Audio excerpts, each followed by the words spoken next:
Good morning everyone. It's the third session of our Little Miss and Mr. Men of the Bible series. We've done Mr. Small, who was Zacchaeus. We've done Mr. Clever, who was Solomon. Last week we had a week off, and then today we are back with the Little Misses. And here she is, Little Miss Busy. I want to read to you from the first page of Little Miss Busy. Little Miss Busy loved nothing more than to be hard at work, keeping herself busy. As busy as a bee. In fact, as busy as a hive of bees. Well, our Bible character today was as busy as a hive of bees. Her name was Martha. And I am going to read from my Bible. And this is Luke chapter 10, verses 38. And I'm going to read through till the end of 42. So it's nice and short. At the home of Martha and Mary. As Jesus and his disciples were on their way, he came to a village where a woman named Martha opened her home to him. She had a sister called Mary. She sat at the Lord's feet listening to what he said, but Martha was distracted by all the preparations that had to be made.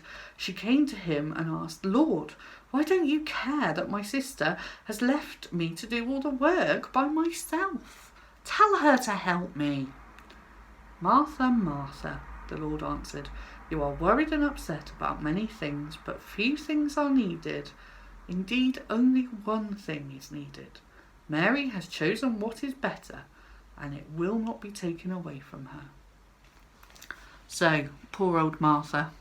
Martha was a friend of Jesus, and when Jesus and his disciples were in her town, she opened her house to them and said, come in, stay here, we'll feed you, look after you, etc. Come in, be our guests. And that was a big thing to do because let's just think about this for a minute. There's Jesus, that's one, but he had 12 disciples. So 1 plus 12, oh, I'm out of fingers already. That was a lot of people. And then there was Martha herself.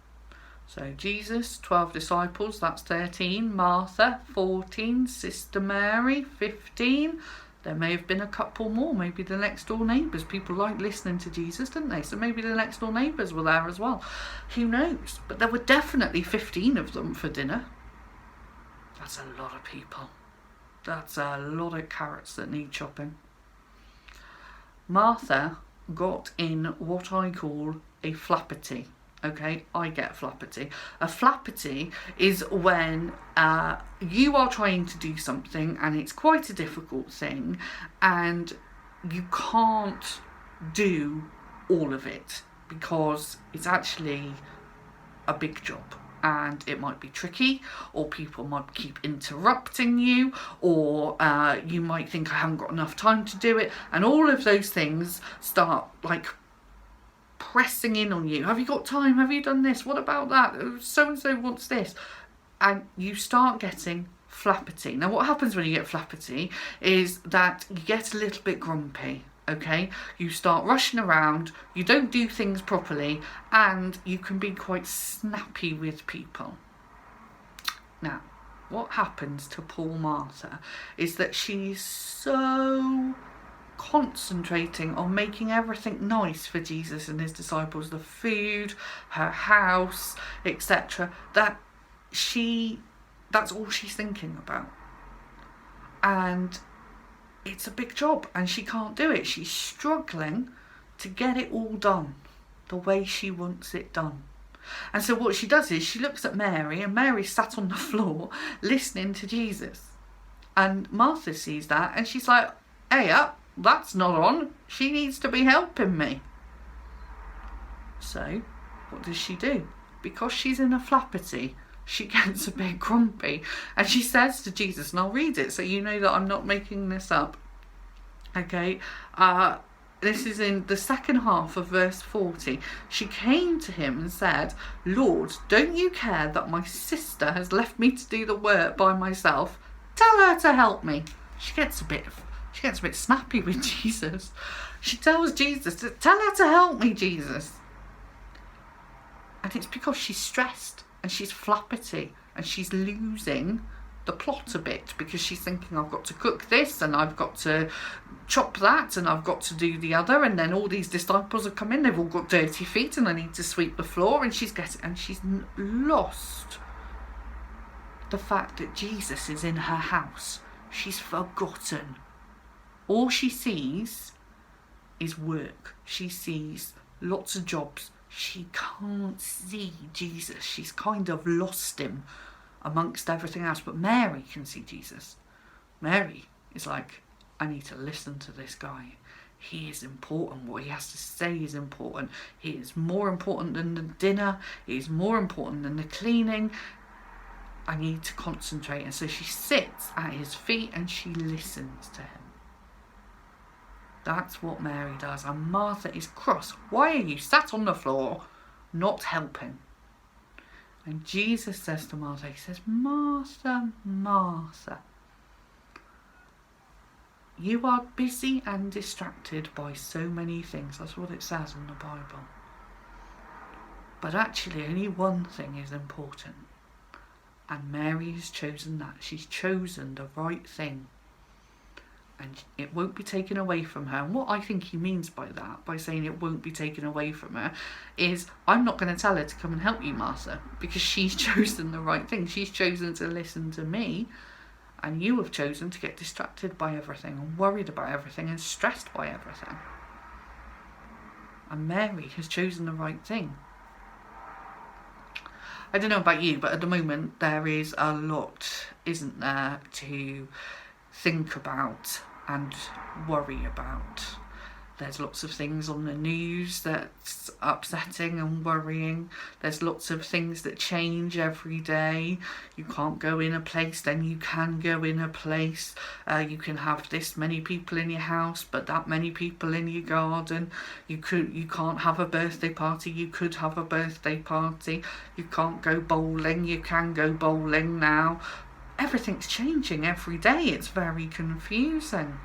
And then there's that thing called, don't say it too loudly, I'll whisper, okay? School.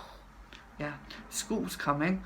Oh, where is your pencil case? Can you even remember where it is?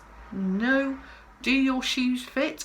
Almost definitely not. Where is the rugby sock? Why is it only one rugby sock that ever goes missing? Who knows? And your mum is going to start asking you to find this stuff because she's beginning to think about school, okay? And then maybe you've got a new school or a new teacher, or maybe you're going to be in a different classroom, or maybe you're a little bit worried because people keep talking about bubbles and school being different, and you're thinking, well, I don't know what that means. A bubble, what is that? And there's so many things that we can get distracted by. This time of year, as the holidays come to an end, is a big time to get distracted. Your mum is distracted.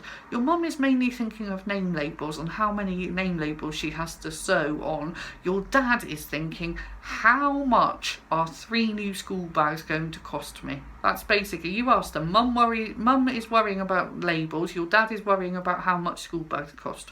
Okay, guaranteed.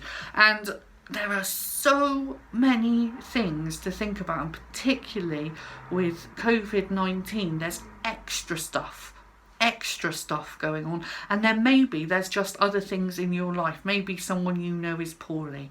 Maybe you're moving house. All sorts of things. I don't know. But there's things that I don't know about that are going on for you as well. A lot to be distracted by. And do you know, all of those things, they are important, okay? It is important. All of those things, they are. Whatever they may be.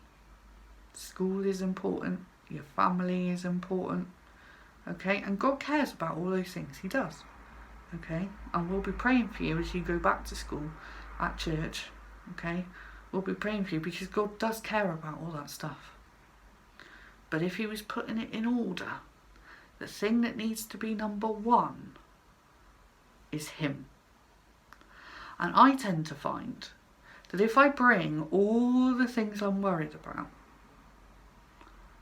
and tell Jesus about them, I tend to find that then I get less flappity and I calm down a bit.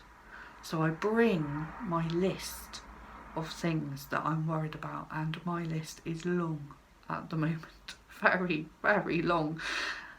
And I bring it to him and I tell Jesus about it, and then I feel better, and then I can concentrate on him, and I can read my Bible, and I can learn, and I can listen to him just like Mary did. So, over the next couple of weeks, I hope you still get to have lots of fun times at home, and maybe you might be able to go out a bit in the rest of the holidays. But over the next couple of weeks, when there is so much to distract us from Jesus, I want you to try and remember to gather it all up. Make a list, write it down if you like. I do that.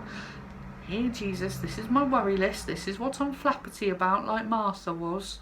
These are all the things that I need to do, all the things that are concerning me, and I'm going to give it to you and tell you about it. And then I'm going to sit and listen to you, and I'm going to make sure that you are the top of my list and not all these other things. And you can do that on your own.